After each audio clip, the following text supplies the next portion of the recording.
ഇങ്ങനൊരു ബന്ധം ഞാൻ ഒട്ടും എക്സ്പെക്ട് ചെയ്തതല്ല.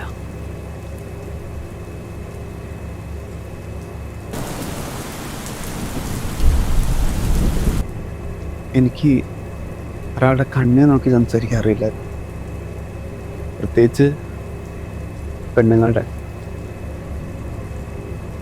ആദ്യമായിട്ട് ഒരാളുടെ കണ്ണെ നോക്കി നിന്ന് സംസാരിക്കുന്ന അവളുടെയാണ്. അവളുടെ കണ്ണാണ് നല്ല രസമാണ്. അവളോട് സംസാരിക്കാൻ അതിനെക്കാട്ടും രസമാണ്.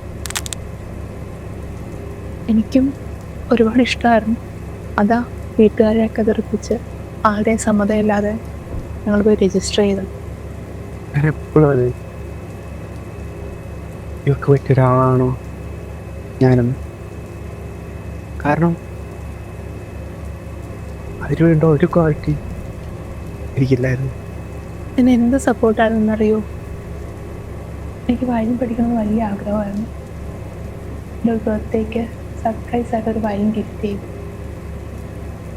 ആദ്യമൊക്കെ അവനോട് ചോദിക്കും, ഞാൻ അവിടെ പൊക്കോട്ടെ, ഇവിടെ പൊക്കോട്ടെ. അതൊക്കെ എൻജോയ് ചെയ്തായിരുന്നു. പക്ഷെ പിന്നീട് എനിക്ക് തോന്നി